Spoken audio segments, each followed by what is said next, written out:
Hello students, आज hot question series में maths 2 के हम प्रश्न 11वां देखेंगे। अब तक हम 10 हॉट क्वेश्चन देख चुके हैं जो बोर्ड के हिसाब से बहुत ही महत्वपूर्ण है। अब हम 11वां प्रश्न देखते हैं इसमें क्या दिया गया है। त्रिभुज ए बी सी में एक रेखा जो है भुजा ए बी और भुजा ए सी को क्रमशः बिंदु पी और क्यू पर प्रतिच्छेदित करती है, तो सिद्ध करो कि एरिया त्रिभुज ए पी क्यू बटे एरिया त्रिभुज ए बी सी बराबर है ए पी गुणे ए क्यू बटे ए बी गुणे ए सी। ये हमें सिद्ध करना है। तो सिद्ध करने के लिए हम रचना बनाते हैं। इसमें अगर हम ध्यान से देखें तो कोई दो त्रिभुज यहाँ समरूप होने का कोई चांसेस नहीं है, क्योंकि कोई समांतर दिया नहीं है। तो जब दो त्रिभुज समरूप नहीं होंगे तो यहाँ हम समरूप त्रिभुज का क्षेत्रफल प्रमेय भी नहीं लगा पाएंगे। तो यहाँ बात हो रहा है क्षेत्रफल का, तो हम समरूपता इस पाठ में त्रिभुज के क्षेत्रफल संबंधी गुणधर्म पाठ के शुरुआत में ही पढ़े हैं, जिसमें 3-4 गुणधर्म दिए गए थे। तो वो गुणधर्मों को याद करना है। इसमें हमें 3-4 गुणधर्म महत्वपूर्ण बताए गए थे कि जब त्रिभुजों के जो आधार और ऊंचाई जो है वो समान ना हो तो दो त्रिभुजों के क्षेत्रफलों का अनुपात उनके आधारों और ऊंचाइयों के गुणनफलों के अनुपात के बराबर होता है। और यदि दो त्रिभुजों के आधार समान है तो उन दो त्रिभुजों के क्षेत्रफलों का अनुपात उनके संगत ऊंचाइयों के अनुपात के बराबर होता है। और यदि दो त्रिभुजों की ऊंचाइयां समान है तो उन दो त्रिभुजों के क्षेत्रफलों का अनुपात उनके संगत आधारों के अनुपात के बराबर होता है। तो इन्हीं गुणधर्मों का उपयोग करके हमें ये जो का सवाल दिया उसे सिद्ध करना है। लेकिन इसमें दो त्रिभुज लाने के लिए, क्योंकि हम देखें तो ये एक भाग जो छोटा त्रिभुज है और दूसरा बन गया चतुर्भुज बन गया है, तो उस दूसरे त्रिभुज को लाने के लिए हम यहाँ एक छोटी सी रचना करेंगे। रचना में हमें क्या करना है, बी क्यू खींचना है। रेख बी क्यू खींचा, खंडित रेख से खींचना है। अब चूंकि ये रचना वाला सवाल है तो एग्जाम में आएगा तो डायग्राम बनाना है और बी क्यू खींचा यह लिखना भी है। तो इस लिखने पर डायग्राम में बनाने के लिए आधा मार्क्स मिलता है। अब हम ये सिद्ध कैसे करेंगे, तो सिद्ध करने के लिए वही गुणधर्म हमें क्षेत्रफल संबंधी गुणधर्म लगाना है, जिसमें हम बारी बारी से क्या लगाएंगे कि एरिया त्रिभुज हम ध्यान से देखें तो ये भाग अगर ये ऐसे देख ले इस तरह से, तो ये ए पी बटे ए बी हुआ और ये ए क्यू बटे ए सी हुआ। ए पी बटे ए बी यहाँ देखें तो ये ए पी है और ये ए बी है, इसको हम आधार मान ले। तो इस त्रिभुज का ये त्रिभुज ए पी क्यू का ए पी आधार हो गया और त्रिभुज ए बी क्यू का ये ए बी आधार हो गया। और इनकी ऊंचाइयाँ समान आ रही हैं। क्यों आ रही है, क्योंकि ए पी क्यू और ए बी क्यू का सामान्य शीर्ष बिंदु क्यू है। तो जिन दो त्रिभुजों का शीर्ष बिंदु समान में हो तो उनकी ऊंचाइयां उनसे डाली गई आधार पर ऊंचाई समान होती है। तो इन दो त्रिभुजों की ऊंचाई समान हो जाएगी, तो ये दोनों त्रिभुज क्या हो गए, समान ऊंचाई वाले त्रिभुज हो गए। इसलिए इन दो त्रिभुजों का क्षेत्रफलों का अनुपात उनके संगत आधारों के अनुपात के बराबर होगा।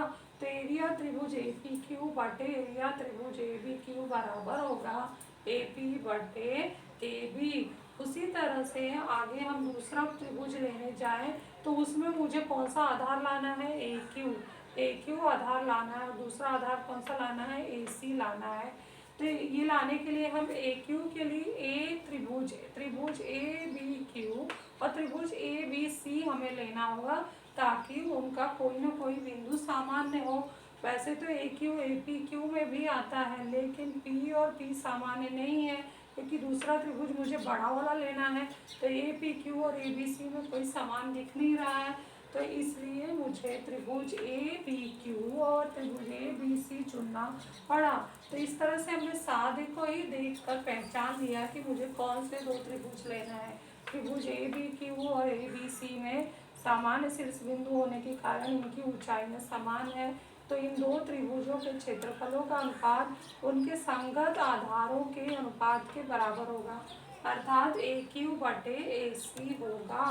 अब हम आगे क्या करेंगे, उनके दो समीकरण जो हमें मिले हैं क्षेत्रफलों के अनुपात से, उनके संगत पक्षों को गुणा कर देंगे, तो जिससे गुणनफल से हमारा साध्य लगभग आ जाएगा।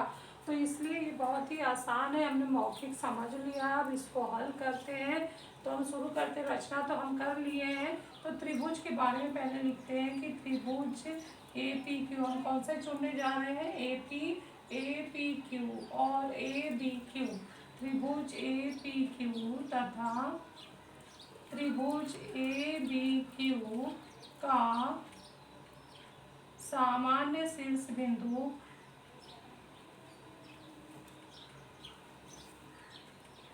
क्यू है। कारण लिखना है आकृति से। आकृति में हमें ऐसा दिखाई दे रहा है, इसलिए त्रिभुज ए पी क्यू तथा त्रिभुज ए बी क्यू एक समान ऊंचाई वाले त्रिभुज है।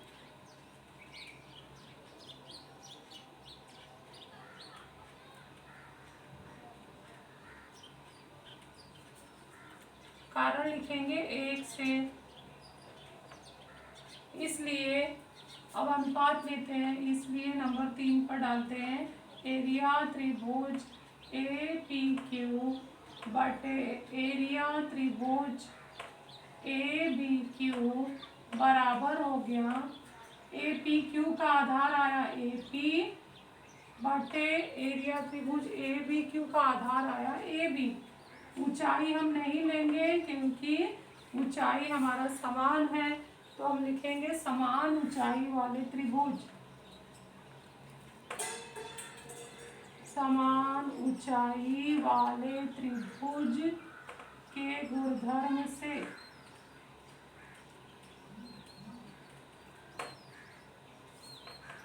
नेक्स्ट हम दूसरा जो है अगला जोड़ी लेते हैं। तो अगला जोड़ी हमने डिसाइड कर लिया, हमने कौन सा लेना है, ए बी क्यू और ए बी सी क्यू लेना है, मैं बता चुकी हूँ।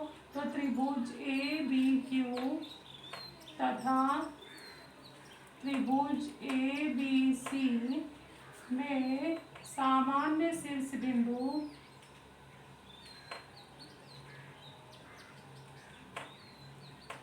बी है। कारण लिखेंगे इसका आकृति से,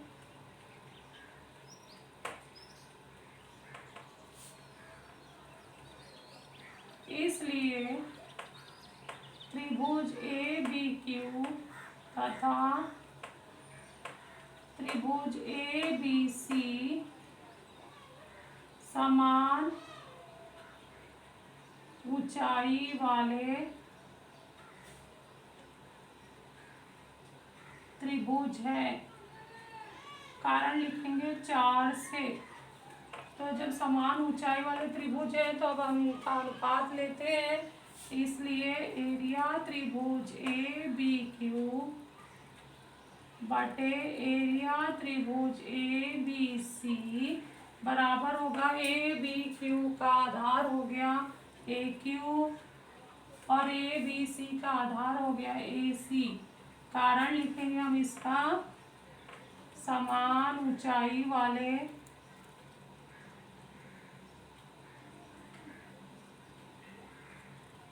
त्रिभुज के क्षेत्रफल के गुणधर्म से।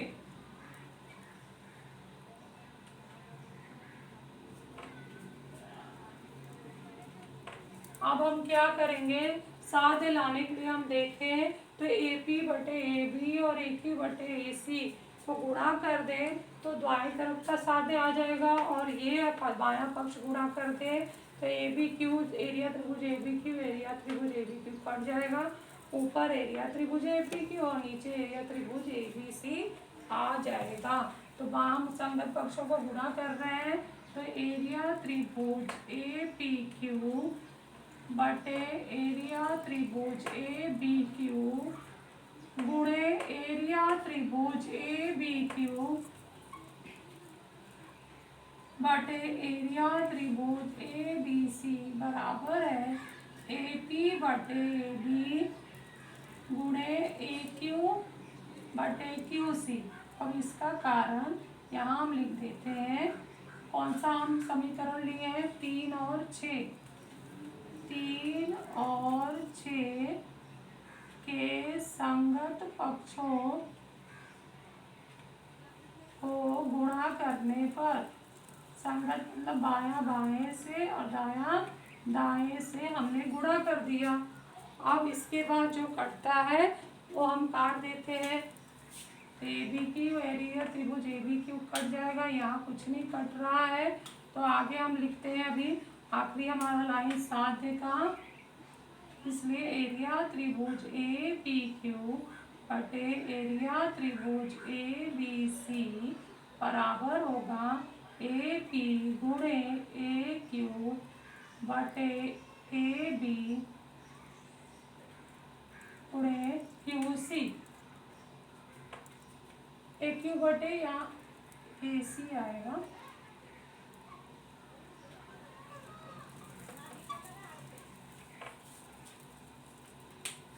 इस तरह से हमारा साध्य आ चुका है। AQ बटे AC हमने लिखा था, उसी को करेक्शन किया है।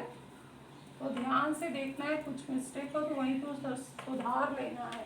तो इस तरह से हमारा ये साध्य पूरा हो गया। बहुत ही महत्वपूर्ण इम्पोर्टेंट सवाल है, इसका जरूर प्रैक्टिस करना। बोर्ड में इस साल आने के चांसेस बहुत है इसके।